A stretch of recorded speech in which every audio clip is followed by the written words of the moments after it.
Salut tout le monde et bienvenue dans ce nouvel épisode des TechZen, les podcasts de Kaizen Solutions. Je suis Jean-Benoît Denis, respo du pôle Data et Algo de Kaizen. Je précise que les illustrations utilisées ont été réalisées par Hélène Borges. Dans ce numéro, nous allons retourner dans le monde fascinant des images et notamment de la génération et de la transformation par cycle GAN. Alors, installez-vous confortablement, c'est parti pour explorer ensemble ce que l'IA peut faire de magique avec des images. Aujourd'hui, la génération d'images par IA, c'est un peu comme ouvrir une porte vers un univers infini de créativité. Vous avez sûrement déjà entendu parler de DALL-E ou Midjourney, ces outils capables de sortir des images hyper réalistes à partir d'une simple description. Par exemple, vous décrivez un coucher de soleil sur une plage, et en quelques secondes, boum, vous avez une image qui ressemble pile à ce que vous avez imaginé. Bon, ça marche surtout si votre prompt est bien détaillé, mais ça, c'est pour une prochaine fois. Mais comment ça marche tout ça ? Eh bien, jusqu'il y a peu de temps, on utilisait principalement les GAN pour générer des images. Alors c'est quoi un GAN ? Déjà, GAN veut dire Generative Adversarial Network. Et pour le dire rapidement, c'est une sorte de jeu de compétition entre deux réseaux de neurones, un générateur et un discriminateur où l'un va chercher à duper l'autre. Le générateur a pour mission de créer des images, tandis que le discriminateur doit déterminer si ces images sont vraies ou générées. Le générateur commence par produire des images souvent imparfaites, voire même floues. Et le discriminateur, qui lui a accès à une banque d'images réelles, et sait bien sûr que ces images sont des images non générées, les évalue, donnant un retour au générateur pour qu'il s'améliore. Ce duel constant pousse le générateur à devenir de plus en plus performant, jusqu'à produire des images suffisamment réalistes pour tromper le discriminateur. Le générateur et le discriminateur s'entraînent donc l'un l'autre. Le discriminateur devient meilleur pour détecter les fausses images et le générateur s'améliore pour produire des images qui semblent de plus en plus authentiques.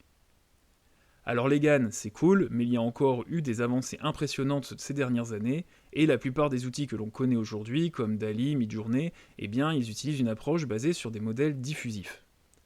L'idée est de partir d'une image constituée exclusivement de bruit, un peu comme un vieux poste de télé sans signal, et d'apprendre à la reconstruire petit à petit, en réduisant progressivement ce bruit jusqu'à obtenir une image claire et détaillée. Je prends l'exemple de la génération d'une image de chat. On commence par une image complètement bruitée, c'est-à-dire une image qui ressemble à un tas de pixels aléatoires et pas du tout à un chat. Puis on laisse le modèle retirer ce bruit petit à petit. À chaque itération, l'image devient un peu plus reconnaissable, jusqu'à ce qu'à la fin, nous ayons une image complète et réaliste d'un chat. C'est un peu comme reconstruire un puzzle en partant de la montagne de pièces éparpillées sur la table. Chaque pièce se met en place progressivement jusqu'à révéler l'image finale. Ces modèles permettent de créer donc des images très détaillées sans le fameux duel typique des GAN. Alors pourquoi je vous ai parlé des GAN au début du podcast, alors que l'on fait beaucoup mieux aujourd'hui en matière de génération d'images ? Eh bien parce que les GAN sont toujours utilisés encore aujourd'hui, grâce à une avancée technique découverte en 2017 à Berkeley et qui a permis d'aller encore plus loin avec ces GAN. Je vous ai déjà présenté certaines des techniques de manipulation d'images dans le précédent épisode, et parmi tous ces outils, on retrouve également les techniques de transformation d'images, notamment les transformations d'images par cycle GAN. Je vous donne un exemple. Il existe aujourd'hui de nombreuses applis qui vous permettent de transformer une simple photo de votre smartphone en une œuvre d'art à la manière de Van Gogh, avec des coups de pinceau distincts et des couleurs vibrantes. Et bien ça, c'est réalisable grâce au cycle GAN. Les cycles GAN sont top pour transformer des images d'un domaine vers un autre. Imaginez par exemple transformer une photo de cheval en une photo de zèbre, et vice-versa sans avoir besoin de photos avant-après pour entraîner le modèle. Un autre exemple, vous avez une photo prise en plein jour et vous voulez la transformer en une scène de nuit.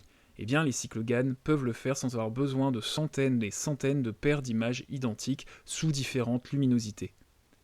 C'est un peu comme les filtres Insta, qui modifient instantanément le style et l'ambiance de vos photos. Mais ici, on parle d'une transformation beaucoup plus puissante, capable de changer totalement l'apparence d'une image. Alors comment ça marche concrètement ? Bon, je vais tenter de vous expliquer le principe de fonctionnement des cycles GAN simplement. Alors vous l'avez pas vu, mais j'ai fait des guillemets avec mes mains quand j'ai prononcé simplement. Allez, c'est parti. On a deux générateurs, appelons-les G1 et G2, et deux discriminateurs, D1 et D2. G1 va transformer une image d'un domaine A en une image du domaine B, et G2 fait l'inverse. Bon ok, le simplement c'est complètement raté. Je sais, on va repartir de l'exemple du cheval en zèbre. Alors, on a un générateur de cheval et un générateur de zèbre. Le générateur de cheval va transformer une image de zèbre en une image de cheval. Jusque-là, on est bon. Et le générateur de zèbre va faire exactement l'inverse. Vous me suivez ? Bon, maintenant les discriminateurs, eux, vérifient si les images générées collent bien au domaine des générateurs.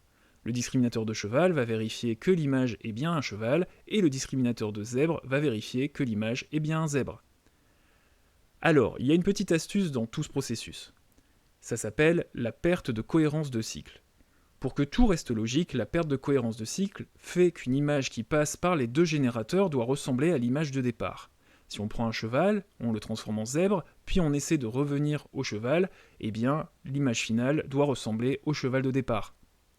Cette contrainte garantit que la transformation ne vire pas au n'importe quoi et que l'image finale garde les caractéristiques importantes de l'image originale. Autre point de fonctionnement important, la perte adversariale. Elle régit le fonctionnement des discriminateurs.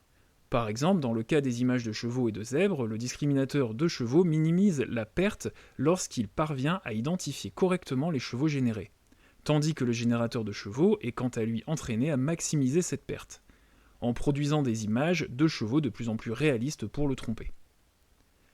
De la même manière, le discriminateur de zèbre et le générateur de zèbre suivent le même principe.